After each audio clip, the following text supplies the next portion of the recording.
అసలు ఈ సినిమాలో సత్యదేవ్ హీరోనే కాదు. ధనంజయ్ మాత్రమే హీరో. సత్యదేవ్ గారిది ఏదో సైడ్ స్టోరీ జరుగుతుంటుంది. మెయిన్ స్టోరీ మాత్రం ధనంజయ్ గారిదే. అసలు సత్యదేవ్ గారి క్యారెక్టర్‌కి, ధనంజయ్ గారి క్యారెక్టర్‌కి కనెక్షన్ అవసరం లేదు. బలవంతంగా కనెక్షన్ పెట్టినట్టు అనిపించింది. ఫ్రాడ్ చేస్తారు. లాస్ట్‌కి అది జనాల కోసం చేసాం, జనాల మంచి కోసం చేసాం, ఇదిగో వీళ్ళ కోసం చేసాం అని చూపిస్తే ఎంత ఇరిటేషన్‌గా ఉంటుందంటే అంత ఇరిటేషన్‌గా ఉంటుంది. మీరేదో సెంటిమెంట్ పండిద్దామని చేసుంటారు. కాకపోతే ఇది చూసి చూసి బోర్ కొట్టేసిందనమాట. 'కిక్' సినిమా నుంచి చూస్తున్నాం. ఇంతకన్నా కామెడీ పాయింట్ ఇంకోటి ఉండదు.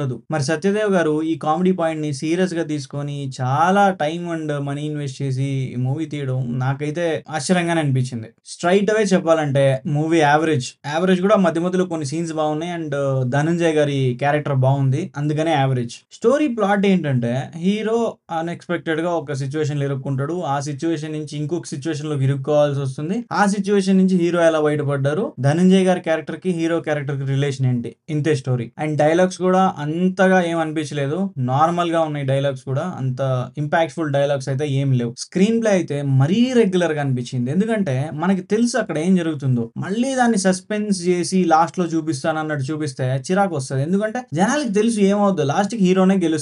ఏ సీన్ అయినా హీరోనే గెలుస్తాడు. బ్యాంక్‌లోంచి డబ్బు తీస్తాడు. మళ్ళీ డబ్బు పెట్టేయాలి. పెట్టేస్తాడు హీరో. తెలుసు. మళ్ళీ దానికి అక్కడుండే క్యారెక్టర్స్‌తో గొడవ చేపించి, డబ్బు మిస్ అయిపోయిందని హడావిడి చేపించి, హీరో ముందే పెట్టేసి ఉంటాడు. ఆ సీన్ మనకు చూపించుండరు.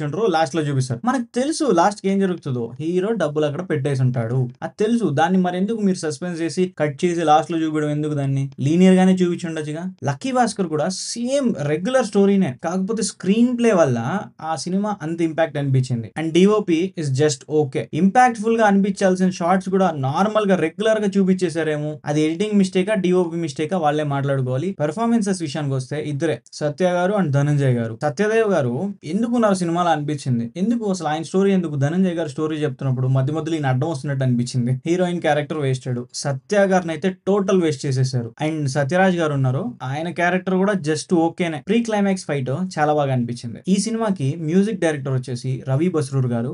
రవి బస్రూర్ అంటే మన కేజీఎఫ్ మ్యూజిక్ డైరెక్టర్ అన్నమాట. సో ఆయన నుంచి ఎక్స్‌పెక్ట్ చేసినంత మ్యూజిక్ అయితే లేదు. బ్యాక్‌గ్రౌండ్ మ్యూజిక్ లేదు.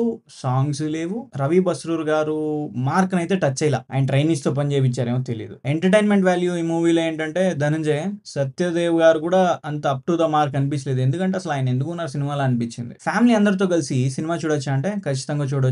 అంటే యూ/ఏ కంటెంట్ ఇది. ఏ రేటెడ్ కంటెంట్ అయితే ఏమీ లేదు. నా పర్సనల్ ఒపీనియన్ మీరు అడిగితే నాకైతే యావరేజ్ అనిపించింది. బిలో యావరేజే అనుకోండి.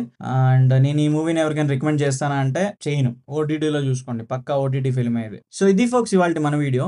వీడియో మీకు నచ్చిందని అనుకుంటున్నాను. వీడియో మీకు నచ్చితే లైక్ చేయండి. నచ్చకపోతే కామెంట్ చేయండి. సబ్స్క్రైబ్ మాత్రం ఖచ్చితంగా చేసుకోండి. Thank you.